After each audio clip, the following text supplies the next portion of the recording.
2, 3.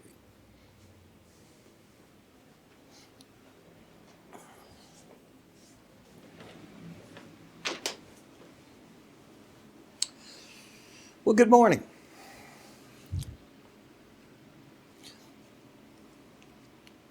Good evening, all. Ira Epstein with your metal market wrap-up, and this wrap-up is for the evening. I almost said morning. In fact, I did a moment ago.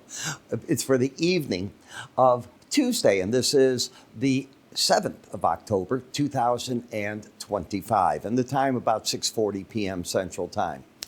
You know, I'm hoping that we get more of a break in the metal markets, and I admit it's wishing and hoping. It's hard to buy a market that is this vertical of a move, and here you are at $4,014 in the gold. As I mentioned, it's debasing. People don't believe in the dollar right now, yet the dollar was up 48 points. Normally the dollar's up, the gold is down, so it's something else going on. Silver did break today over $1. We saw the copper market down hard from what it gained yesterday, and platinum slipped back. So they're stabilizing. Maybe that's the entry point. The stock market wallowing right now. Finally a correction. What, after 7 days of gains? Come on, that's nuts. A little bit more of a rally taking place in the energies, but not much behind it. Bonds and notes sort of stuck right here.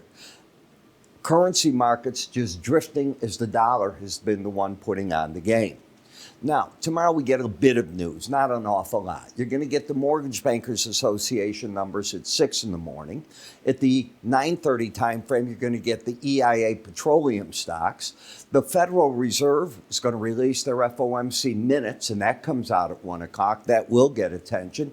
And today at 2 in the afternoon, we got U.S. consumer credit, and this was impressive. The consumer actually only put on $400 million, $0.04 billion. They expected it up 16, got nothing like that. The change in revolving credit was down $6 billion. The prior one up 10.5, and the non-revolving did go up $6 billion compared to the 5.6 on the other. It doesn't matter. Those are impressive numbers. Impressive for what? Is the consumer pulling back? Might be what's going on. All right. So as we come back to the charts here, you can see how gold is on a stilt. Where would you put in a stop if you bought it? That's the dilemma that all traders have if they're buying up here. And that's the hardest part. On this chart, if you went to the most recent low, this is where it would be.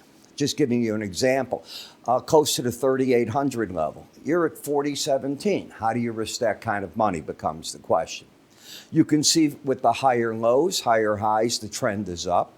Now you've got the 18-day average approaching the last break low. So that'll be the first interesting support zone when and if correction takes place. Number two, you've been running the upper Bollinger Band, causing, in the process, the embedded reading to stay in place, which means traders are looking to buy breaks. Unfortunately, they're looking in the wind because none happen. You get a few intraday, but it really doesn't amount to anything. You don't pull back here. The gold-silver ratio is corrected. We're now the market's at the point where the silver market's coming into the resistance. Today was the day that silver fell hard, not the gold. And when you look, you can see that break in silver, where it went, but it too kept its embedded reading. So I wouldn't be surprised if right here, right now, some traders are buying the market saying, if it loses the embedded reading, I'll come out. I don't see how they risk under $1 an ounce minimum to get to that point, but that's what I'm expecting.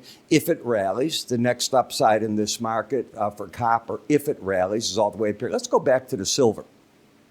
If they buy it here, I think they're looking at $49.65. The $50 level is just like a magical number. It'll offer some resistance the way that 4,000 in the silver is doing. In the copper, you can see intraday you had a pretty deep break, and the market has come back tonight a little bit, but it too has kept its bullish embedded reading, and the platinum has. You can see that. So all the metals, yes, you had an intraday break, but that was it, an intraday break, not one of real substance. In the dollar, you've gone right up to the upper Bollinger Band, and each time in the past that you've come here, the market has found a way to reverse the next day. It is overbought. I think the pro money stepped out today. I don't think they're adding. I think they're stepping out right here. You're not even close to the embedded part of it. So, to keep up with what I do, you might want to go to our website at iraepstein.com under the word research. That's where I am. Take a look at all that, and that may help you. In the meantime, I'm Ira. I'll see you in the other videos tonight or first thing in the morning when we do our morning flash update. You take care.